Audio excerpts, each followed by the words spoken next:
Okay. Topic பாருங்க. Hydrogen and it's compound compounds. ஏன்னா அதில இருக்க காம்பவுண்ட்ஸ பத்தி பார்க்க போறோம். So hydrogen and it's compounds. இதில நம்ம ஃபர்ஸ்ட்டு ஹைட்ரஜனுக்கு என்னென்ன பாயிண்ட்ஸ் பார்க்க போறோம். ஹைட்ரஜனுக்கு என்னென்ன பாயிண்ட்ஸ்லாம் இம்பார்ட்டன்ட் அப்படின்னா, ஃபர்ஸ்ட்டு வந்து இவனோட அ அபண்டன்ஸ் எங்க இருக்கு? எவ்வளோ இருக்கு? அப்படிங்கிறது. ஸோ இதுக்கு முன்னாடி ஹைட்ரஜன் இஸ் லைட்டஸ்ட் எலமெண்ட். நீங்க பீரியாடிக் டேபிள்லேயே எடுத்தீங்கன்னா, சார் இது ஒரு லைட்டஸ்ட் எலமெண்ட் சரிங்களா? இதுவே நீங்கள் ஃபஸ்ட்டு பாயிண்ட்டை சொல்லலாம். ஸோ பீரியாடிக் டேபிளில் லைட்டஸ்ட் எலமெண்ட்.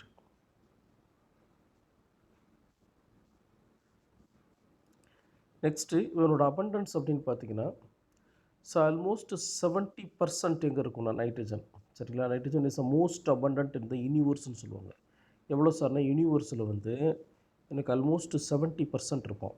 யூனிவர்ஸில் 70% இந்த ஹைட்ரஜன். சார் மற்ற சன்னில் எர்த்தில் இங்கெல்லாம் அரேஞ்ச்மெண்ட் எவ்வளோ சார்னா யூனிவர்ஸாக மேக்ஸிமம். ஸோ இதுக்கு அடுத்தது சன், அதுக்கு அடுத்தது எர்த்து சொல்லலாம். ஸோ எர்த்தில் கம்மி தான். ஸோ யூனிவர்ஸ், சன், எர்த் இது வந்து இவனோட அபண்டன்ஸ் சரிங்களா? அதர் பிளானட் எல்லா இதுலேயுமே இருக்குது. அடுத்தது டோட்டலாக ஓவரால் என்ன சொல்கிறாங்கன்னா, it is a 9th element on the earth in order of abundance. Sir மொத்தமாக என்னென்ன எலமெண்ட்ஸ் எர்த்தில் அவைலபிள், அதில் நீங்கள் ஆர்டர் போட்டு எந்த எலமெண்ட் மேக்ஸிமம் இருக்குது, அதுக்கு அடுத்து யார், அதுக்கு அடுத்து யாருன்னு போட்டிங்கன்னா இது வந்து ஒரு 9th எலமெண்ட் அப்படின்னு சொல்கிறாங்க. சார் இன்னொரு முக்கியமான பாயிண்ட், இந்த ஹைட்ரஜன் ஆட்டமாக இருக்கா இல்லைங்களா? ஆட்டம், இது ஹைட்ரஜன் ஆட்டம். இப்போ H2ன்னு போட்டிங்கன்னா ஹைட்ரஜன் மாலிக்கூல். இதில் இந்த அட்டாமிக் ஸ்டேட்டில் இருக்கிறப்ப இந்த ஹைட்ரஜன் ஆட்டத்தோட அட்டாமிக் ஸ்டேட்டில் இருக்கிறப்ப மோஸ்ட் ரியாக்டிவ், இவன் வந்து மோஸ்ட் ரியாக்டிவ். ஸோ இந்த ஸ்டேட்டில் மோஸ்ட் ரியாக்டிவாக இருப்பான். நீங்கள் மாலிக்கூல் ஸ்டேட்டை விட நீங்கள் molecules compare with hydrogen molecule and hydrogen atom.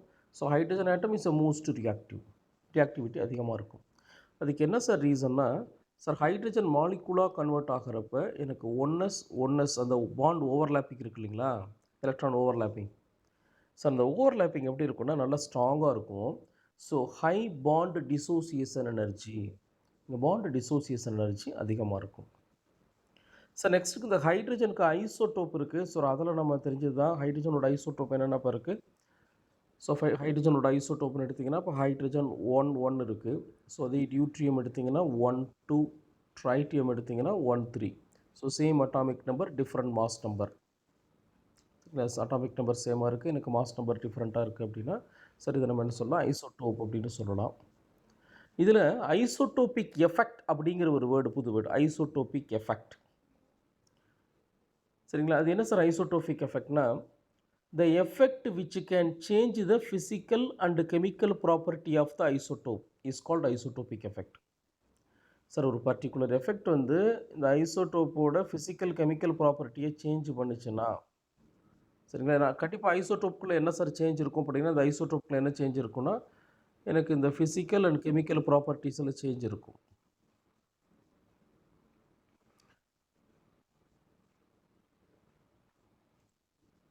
So இந்த ப்ராப்பர்ட்டிஸ் சேஞ்ச் பண்ணுற இந்த எஃபெக்டை தான் நம்ம என்ன சொல்கிறோம்னா ஐசோடோபிக் எஃபெக்ட் அப்படின்னு சொல்கிறோம். சரி, ஏன் இவங்களுக்கு இடையில் இந்த ஃபிசிக்கல் ப்ராப்பர்ட்டியில் சேஞ்ச் வருதுன்னா மாஸ் நம்பரில் இருக்க டிஃப்ரெண்ட்டு தான்னு சொல்கிறாங்க. இந்த ஐசோடோபிக் எஃபெக்ட்டுக்கு என்ன சார் ரீசன்னு கேட்டோன்னா, because mass number differ. Mass number 1 இருக்கா, 2 இருக்குது, 3 இருக்குது. இந்த மாஸ் நம்பர் டிஃப்ரெண்ட் ஆகிறது தான் இது. சரி சார், அப்படி என்ன சேஞ்ச் இருக்கும் அப்படின்னு பார்த்தோன்னா, an isotopic effect maximum change occur in physical property like சரி இவங்களோட melting point, boiling point, melting point, boiling point, bond energy சரிங்களா? இதெல்லாம் இருக்கும் maximum.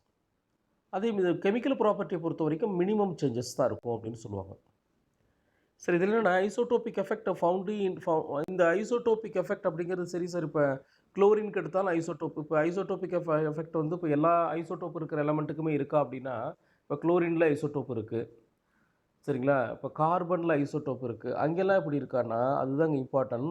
The isotopic effect is found only in hydrogen isotope because there is a large difference in mass. அப்போ isotopic effect அப்படின்னு நடக்கிற ஒரே இடம் யாருன்னா இந்த ஹைட்ரஜன் மட்டும்தான். ஸோ வேறு எந்த எலமெண்ட்டோட ஐசோடோப்புக்கும் இந்த மாதிரி நடக்கிறதில்ல. ஸோ அந்த ஹைட்ரஜனோட ஐசோடோப்பில் மட்டும்தான் ஐசோடோபிக் எஃபெக்ட் இருக்கும். அதுக்கு டிஃபரன்ஸ் என்ன சொல்கிறாங்கன்னா, அந்த 2 ஐசோடோப்புக்கு இடையில் இருக்க மாஸ் டிஃபரன்ஸ் அதிகமாக இருக்குன்னு சொல்கிறோம். அதான் ரீசன். சரிங்களா? நெக்ஸ்ட்டு சார், இப்போ இந்த ரியாக்ஷன் வைஸ் இந்த ஐசோடோப்பை பேஸ் பண்ணி சொன்னதால் ரியாக்ஷன் வைஸ் இப்போ நான் மீத்தேன் எடுத்துக்கிறேன். CH4 is react with chlorine. இப்போ மீத்தேன் ரியாக்ட் வித் குளோரின் அப்படின்னு எடுக்கிறேன். ஸோ எனக்கு ப்ராடக்ட் வந்து பார்த்திங்கன்னா மெத்தில் குளோரைடு ஃபார்ம் ஆகுது, ஒரு HCl ரிமூவ் ஆகுது. சார், இப்போ இந்த ரியாக்ஷனோட ஸ்பீட் எப்படி இருக்குன்னு நோட் பண்ணி வச்சுக்கிறோம். அடுத்து நான் மீத்தேனுக்கு பதிலாக யார் எடுக்கிறேன்னா அவனோட ஐசோடோப் இருக்க இப்போ CD4ன்னு எடுத்துக்கிறேன். ஹைட்ரஜன் ஐசோடோப்புக்கு பதிலாக டியூட்ரியம். இங்கே சேம் அதே குளோரின். இங்கே என்ன கிடைக்குதுன்னா CD3Clன்னு ஃபார்ம் ஆகுது. சேம் அதே மாதிரி தான் எனக்கு DClங்கிறது எனக்கு வெளியில் போகுது. சார், இதில் which of the reaction is fast? இதில் வந்து எந்த ரியாக்ஷன் ஃபாஸ்ட்டாக இருக்கும் அப்படின்னா, சார் இந்த ஹைட்ரஜன் ஐசோடோப் இருக்கிறது தான் ஃபாஸ்ட்டாக இருக்கும். ஏன்னா carbon bond hydrogen bond energy இருக்கு இல்லைங்களா, அது ரொம்ப லெஸ்ஸாக இருக்கும் compare with carbon bond deuterium. அப்போ இந்த ரியாக்ஷன் வந்து எனக்கு ஃபாஸ்ட். இது வந்து ஃபாஸ்ட்டாக இருக்கும், இது வந்து ஸ்லோ தான். இது ஸ்லோ ரியாக்ஷன். ஸோ இது ஒரு ரீசனாக சொல்லலாம். ரைட்டா? இதோட ஐசோடோப்பில் வர நேச்சர்ப்பா. ஸோ இதுக்கு அடுத்து இதோட ப்ரிப்ரேஷன் வைஸ் இதில் என்ன சார் இதோட ப்ரிப்ரேஷன்? இதில் ஃபஸ்ட்டு வந்து ஃப்ரம் ஆசிட்லேருந்து ப்ரிப்பேர் பண்ணலாம். ஜென்ரலாகவே ஒரு கான்செப்ட் நீங்கள் வேறு கிளாஸ் படிச்சிருக்கலாம். Metal react with acid liberate hydrogen சொல்லுவாங்க. Metal react with acid. ஒரு மெட்டல் வந்து எஸ்பெஷலி டைலூட் ஆசிட் சொல்லலாம். ஃபார் எக்ஸாம்பிள் ப்ரிப்பரேஷன்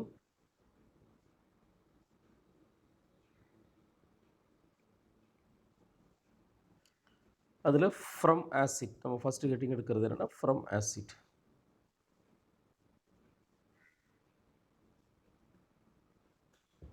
ஸோ இப்போ நான் ஆசிட்லேருந்து ப்ரிப்பேர் பண்ணுறேன். Acid from acid. இதுக்கு என்ன ரியாக்ஷன் எடுத்துக்கிறோன்னா, ஃபார் எக்ஸாம்பிள் இப்போ அயன் எடுத்துக்கிறேன். Fe is react with sulphuric acid H2SO4.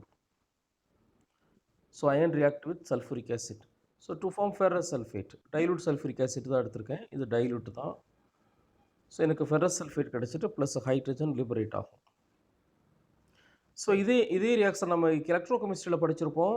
இப்போ copper react with sulphuric acid போட்டால் ஹைட்ரஜன் ரிபுலைசர் நடக்குமா அப்படின்னா இந்த ரியாக்ஷன் நடக்காது. ஏன் சார், என்ன ரீசன் சொல்லியிருப்போம்னா ரிடக்ஷன் பொட்டன்ஷியல். சார், ஜென்ரலாகவே ரிடக்ஷன் பொட்டன்ஷியலில் ஹைட்ரஜனை யாரெல்லாம் டிஸ்பிளேஸ்மெண்ட் பண்ண முடியும்னா, ஹைட்ரஜனுக்கு ரிடக்ஷன் பொட்டன்ஷியல் வேல்யூ 0. அப்போ 0வை விட கம்மியாக இருக்கிற எந்த மெட்டல் வேணாலும், சரிங்களா, 0வை விட கம்மியாக இருக்க எந்த மெட்டல் வேணாலும் ஹைட்ரஜனை ரீப்ளேஸ்மெண்ட் பண்ணலாம். ஆனால் காப்பருக்கு ரிடக்ஷன் பொட்டன்ஷியல் வேல்யூ 0.34 வோல்ட்னு வரும், ப்ளஸில் வரும். அப்போ 0 விட அதிகமாக இருக்கிற எலமெண்ட்டு காப்பர் சில்வரு இந்த மாதிரி மெட்டல்லாம் நீங்கள் பண்ண முடியாதுன்னு கொடுத்துருப்போம். ரைட்டுங்களா? நெக்ஸ்ட்டு இதில் லெபோரட்டரி ப்ரிப்பரேஷன் அப்படின்னு ஒன்று இதில் ஸ்பெஷலாக சொல்லலாம். என்னென்னா சார், நீங்கள் இந்த இம்பியூர் ஜிங்க் எடுத்துகிட்டு impure zinc is react with sulphuric acid போட்டிங்கன்னு வச்சுக்கோங்க.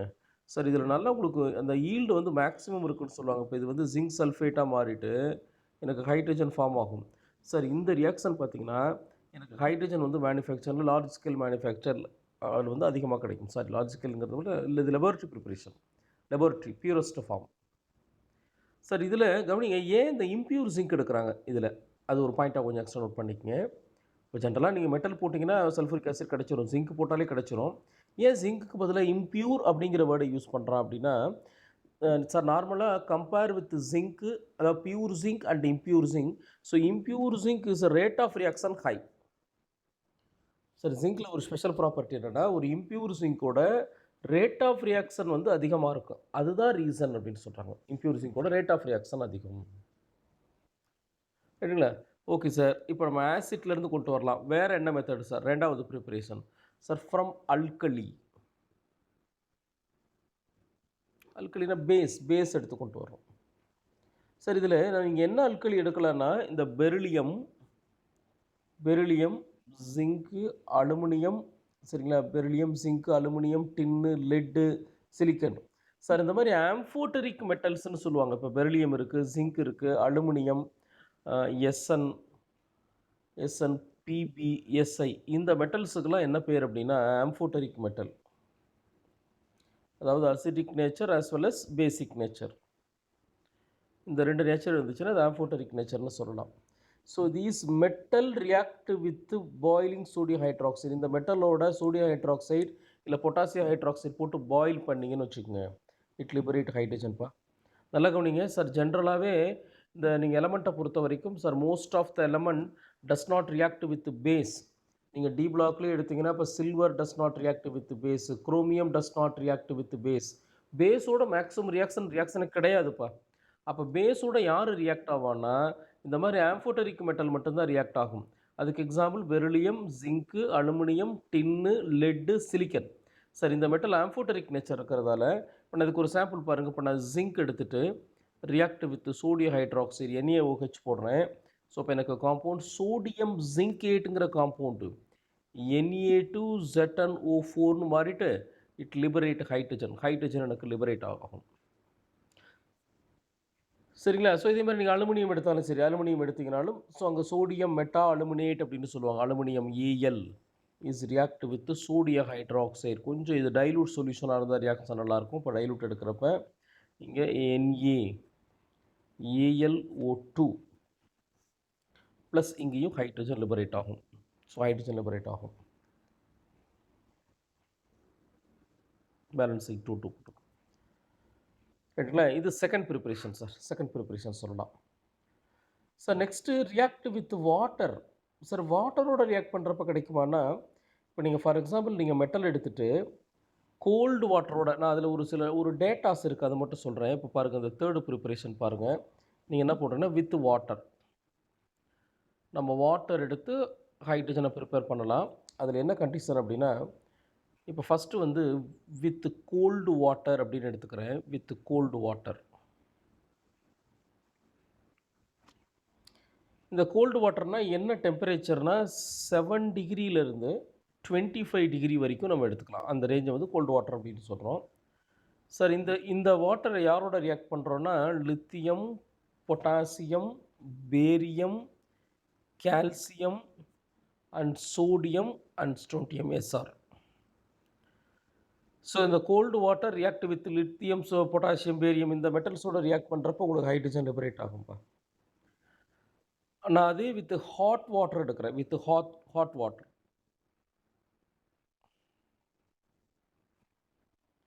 இங்கே டெம்பரேச்சர் அங்கே விட்ட இடம் 25 டிகிரியிலேருந்து 90 டிகிரி வரைக்கும். சார் இங்கே நீங்கள் magnesium, aluminium, chromium, manganese, zinc. So இப்போ இந்த மெட்டலோடு ரியாக்ட் பண்ணலாம். அதே இதில் மூணாவது category with steam.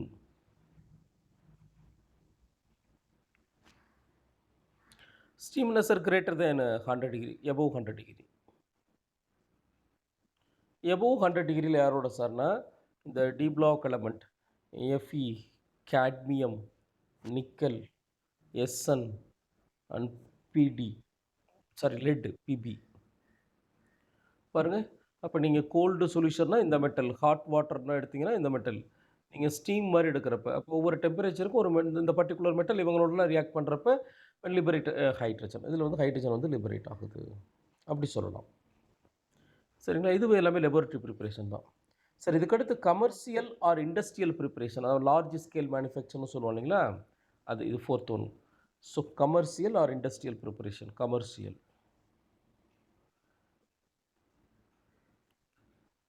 So commercial ப்ரிப்பரேஷனில் சார் நம்ம எலக்ட்ராலிசிஸ் மூலிமா கொண்டு வரலாம். ஃபார் எக்ஸாம்பிள் நான் வாட்டர் எடுத்துக்கிறேன். சரிங்களா? வாட்டர் எடுத்துகிட்டு இது எலக்ட்ராலிசிஸ் பண்ணுறேன். வாட்டர் எடுத்து எலக்ட்ராலிசிஸ் பண்ணுறப்ப எனக்கு ஹைட்ரஜன், ஆக்சனாக லிபரேட் ஆகும். Hydrogen and water, hydrogen plus ஆக்சனாக லிபரேட் ஆகும். இது ஒரு ஃபார்ம் எலக்ட்ராலிசிஸில் பண்ணலாம். அடுத்து high purity dihydrogen is obtained by electrolysis of warm aqueous barium hydroxide solution with nickel. இந்த பேரியம் ஹைட்ராக்சைடு எப்படி எடுத்துக்கிறேன்னா, இப்போ BaOH ட்வைஸ் எடுத்து, சரிங்களா, barium hydroxide react with barium hydroxide எடுத்துகிட்டு சார் இதை நான் இந்த ப்ரெசன்ஸ் ஆஃப் நிக்கல் எலக்ட்ரோடு எடுத்து எலக்ட்ராலிசிஸ் பண்ணேன்னு வச்சுக்கோங்க. பேரியம் ஹைட்ராக்சைடை நிக்கல் எலக்ட்ரோடு எடுத்து எலக்ட்ராலிசிஸ் பண்ணேன்னா எனக்கு ஹை பியூரிட்டி இதில் கிடைக்கிற அந்த ஹைட்ரஜன் எப்படி இருக்குன்னா சார் ஆல்மோஸ்ட் 99.95% பியூரிட்டி. சார் ஜெனரலாக H2க்கு இன்னொரு பேர் என்ன சொல்லுவாங்கன்னா டைஹைட்ரஜன் சொல்லுவாங்க. டைஹைட்ரஜன் அப்படின்னு சொல்லுவாங்க. ஸோ இந்த மெத்தட் ஒரு இம்பார்ட்டன்ட் மெத்தட். ரைட்டுங்களா? நெக்ஸ்ட்டு இந்த ஹைட்ரோ கார்பன் இருக்கு இல்லைங்களா? Hydro carbon.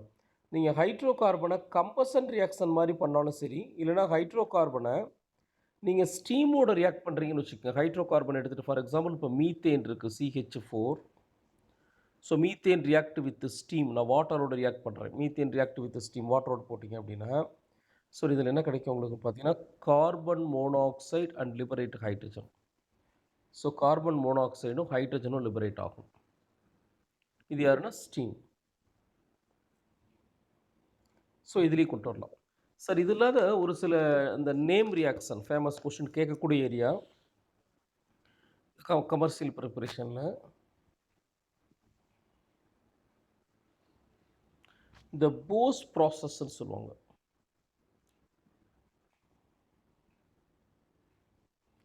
இது என்ன சார்னா கார்பன் ரியாக்ட் வித் வாட்டர். நான் கார்பன் எடுத்துகிட்டு வாட்டரோட ரியாக்ட் பண்ணுறேன். என்ன டெம்பரேச்சர்னா 1270 கெல்வின். அப்படி ரியாக்ட் பண்ணுறப்ப கார்பன் மோனாக்சைடும் ஹைட்ரஜன் லிபரேட் ஆகும். ஸோ ஒரு டைஹைட்ரஜன் ப்ரிப்பரேஷனில் இது important. The production of dihydrogen can be increase by reacting the carbon monoxide of syn gas mixture அப்படின்னு சொல்லுவாங்க. சின் கேஸ் மிக்சர் அப்படின்னு சொல்லுவாங்க. அதாவது என்னென்னா இதில் வந்து இன்னும் இந்த ப்ரொடக்ஷனை நீங்கள் அதிகம் பண்ணணுன்னா இந்த கார்பன் டை ஆக்சைடோட எகைன் வாட்டரோட ரியாக்ட் பண்ணலாம். எகைன் நான் வாட்டரோட ரியாக்ட் பண்ணேன் அப்படின்னா இப்போ எனக்கு என்ன கிடைக்குன்னா கார்பன் டை ஆக்சைடு ஹைட்ரஜன். அப்போ ஃபஸ்ட்டு ஸ்டெப்பில் கிடைக்குது. ஃபஸ்ட்டு ஸ்டெப்பில் கிடைக்கிற ப்ராடக்ட்டோட மறுபடியும் டைல்யூட் பண்ணிங்கன்னா மறுபடியும் ஹைட்ரஜன் தான். ரைட்டுங்களா? ஸோ இதில் கார்பன் டை ஆக்சைடு வாட்டருக்கு தான் பேர் நம்ம என்ன சொல்லுவோம்னா இப்போ carbon di oxide plus hydrogen இதுக்கு பேர் தான் என்ன சொல்லுவோம் வாட்டர் கேஸ்ன்னு சொல்லுவோங்களா? இதுக்கு பேர் வாட்டர் கேஸ் அப்படின்னு சொல்லுவாங்க. இதுக்கு பேர் வாட்டர் கேஸ். அதே கார்பன் மோனாக்சைடு ஹைட்ரஜன் சின் கேஸ், இது வாட்டர் கேஸ். ஸோ இதே மாதிரி ஒரு நேம் ரியாக்ஷன் தான் இன்னொன்று. இதே மாதிரி ஒரு நேம் ரியாக்ஷன் இந்த லானிஸ் ப்ராசஸ்ன்னு சொல்லுவாங்க. இது டைரெக்டாக iron is react with water. நீங்கள் அயனை வாட்டர்னால் இந்த ஸ்டீம் தான் நார்மலாக. ஏன்னா நம்ம ஏற்கனவே இந்த ரியாக்ஷன் பார்த்துருக்கோம். அயனோட வாட்டர் ரியாக்ட் ஆகுறது ஸ்டீம். இந்த ரியாக்ஷனுக்கு பேர் தாங்க பார்க்குறோம். ஸோ இதில் அயன் வந்து Fe3O4 அயனோட ஆக்சைடாக மாறிட்டு ஹைட்ரஜன் லிபரேட் ஆகும். சரிங்களா? இதெல்லாம் ப்ரிப்பரேஷன்ப்பா. ஸோ ஹைட்ரஜனுக்கு preparation, laboratory preparation and commercial preparation சொல்லலாம். நெக்ஸ்ட் ஃபிசிக்கல் ப்ராப்பர்ட்டிஸ்ன்னு எடுத்திங்கன்னா ஸோ ஃபிசிக்கல் ப்ராப்பர்ட்டியில்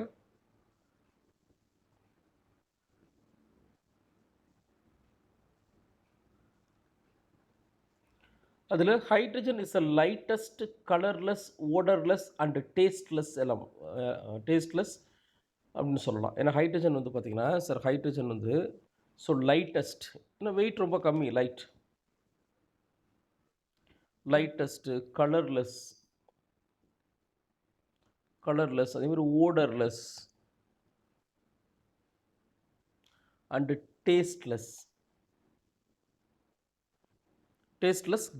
கேஸியஸ் நேச்சரில் தான் இருப்பான். டேஸ்ட்லெஸ் கேஸ்ன்னு சொல்லலாம். So next sparingly soluble in water.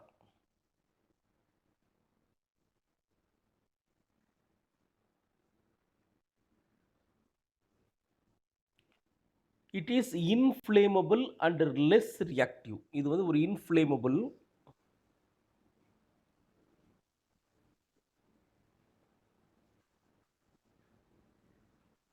And less reactive. இதை நம்ம ஏற்கனவே ஃபஸ்ட்லேயே சொன்னோமே. ஏன்னா ஹைட்ரஜன் வந்து ஆட்டமாக இருக்கப்போ தான் மோர் ரியாக்டிவ். ஹைட்ரஜன் வந்து 2 பேர் டைஹைட்ரஜனாக கம்பைன் ஆகிட்டாங்க அப்படின்னா ஸோ அவங்களோட அந்த ஒன்னஸ் ஆர்பிட்டல் ஓவர்லேப்பிங் ஸ்ட்ராங்காக இருக்கிறதால லெஸ் ரியாக்டிவ். நெக்ஸ்ட் சார் இவனோட மெல்ட்டிங் பாயிண்ட் எவ்வளோ அப்படின்னா மெல்ட்டிங் பாயிண்ட் -259.2 டிகிரி சென்டிகிரேட். இது மெல்ட்டிங் பாயிண்ட். ஸோ இவனோட பாய்லிங் பாயிண்ட் -252 டிகிரி சென்டிகிரேட். இது boiling point. So very low.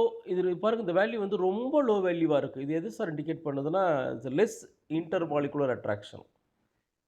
இந்த வேல்யூ ரொம்ப குறைஞ்சிருக்கிறதுக்கு என்ன ரீசன்னா அந்த இன்டர்மாலிகுலர் அட்ராக்ஷன் இல்லைன்னு சொல்கிறோம். Due to the low melting point liquid hydrogen is used as a சரி இவன் ரொம்ப லோவாக இருக்கிறதுனால தான் இவனை நம்ம இந்த ஹைட்ரஜனை நம்ம என்ன ஏஜென்ட்டாக யூஸ் பண்ணுறோன்னா இந்த கிரியோஜெனிக் கிரியோஜெனிக் ஃப்ளூயிட் அப்படின்னு சொல்கிறாங்க. அதாவது ஒரு இன்ஜினை கூலண்ட்டாக வச்சுக்கிறதுக்கு இந்த ராக்கெட்டில் இந்த டெக்னிக் யூஸ் பண்ணுவாங்க. கிரியோஜெனிக் என்ஜின் அப்படின்னு சொல்லுவாங்க. இன்ஜினை வந்து கூலண்ட்டாக வச்சுக்கிறதுக்காக யூஸ் பண்ணுற ஒன்று. It produce low temperature. அவங்க என்ன பண்ணுவோம்னா லோ டெம்பரேச்சர் ப்ரொடியூஸ் பண்ணுவோம். அப்போ இன்ஜினில் ஏற்படுற ஹீட்டை வந்து அவாய்ட் பண்ணலாம். நெக்ஸ்ட் இந்த ஹைட்ரஜன் இவனோட பாண்ட் எனர்ஜி எவ்வளோ சார்னா 104 கிலோ கேலரிஸ் பர் மோல். சரிங்களா? ஹைட்ரஜன் பாண்ட் லெங்த் எவ்வளோ இருக்குன்னா இந்த ஹைட்ரஜன் பாண்ட் லெங்த். சரி, இவனோட பாண்ட் லெங்த் வந்து 74 பிகோமீட்டர். பிகோமீட்டரில் சொல்லணும்னா 74 பிகோமீட்டர். சரிங்களா? ஹைட்ரஜன் இஸ் லீஸ்ட் ரியாக்டிவ் தான் ஏற்கனவே சொல்லியிருக்குமே. நெக்ஸ்ட்டு சார் இதோட யூசஸ் என்ன சார்? இப்போ இந்த ஹைட்ரஜனோட யூசஸ் என்ன? So hydrogenation of vegetable oil to form solid fat. இந்த வனஸ்பதினு சொல்லுவோம் இல்லைங்களா, டால்டா. இந்த வனஸ்பதி ப்ரிப்பரேஷனில் அதாவது இது வெஜிடபிள் கீன்னு சொல்லுவாங்க, வனஸ்பதி கீ. ஸோ இது என்னென்னா வெஜிடபிள் ஆயில் எடுத்து அதில் ஹைட்ரஜனேஷன் பண்ணிங்கன்னா வெஜிடபிள் ஆயில் எடுத்து அதை ஹைட்ரஜனேஷன் பண்ணுறது தான் அந்த வனஸ்பதி கீ. அங்கே ஹைட்ரஜன் யூஸ் ஆகுது. அதே மாதிரி ராக்கெட்டோட ஃபியூயல் பார்த்திங்க அப்படின்னா ராக்கெட்டோட ஃபியூயலில் இந்த liquid hydrogen plus liquid oxygen அதில் எடுத்திருப்பாங்க. அந்த இடத்துல நமக்கு ஹைட்ரஜன் யூஸ் ஆகுது. And in airship of balloon the mixture hydrogen and helium தான் எடுத்திருப்பாங்க ஏர்ஷிப் பலூனில். ஸோ ஹைட்ரஜன் வந்து பார்த்திங்கன்னா 15% ஹைட்ரஜன் அண்டு 85% வந்து ஹீலியம் இந்த காம்பினேஷனில் எடுத்திருப்பாங்க ஏர்ஷிப் பலூன். சரிங்களா? ப்ளஸ் இது இல்லாத காம்பவுண்ட் ப்ரிப்பரேஷன்னா sir for example manufacture of ammonia ப்ரிப்பரேஷனாக எனக்கு ஹைட்ரஜன் வேணும். So alkane preparation, alcohol preparation, hydrocarbon preparation அப்படின்னு ஸோ காம்பவுண்ட்ஸோட ப்ரிப்பரேஷனுக்கு நம்ம யூஸ் பண்ணலாம். சரிங்களா? இது ஹைட்ரஜனோட யூஸஸ்ப்பா. ரைட்டுங்களா? ஸோ இப்போ இதில் இந்த ஹைட்ரஜன் அப்படின்னு மட்டும் ஸ்பெசிஃபிக்காக எடுத்திங்கன்னா அவனோட அக்கரன்ஸ், ப்ரிப்பரேஷன், ப்ராப்பர்ட்டிஸ், யூசஸ் இதை மட்டும் தரவ பாருங்கள். சரிங்களா? ஓகே.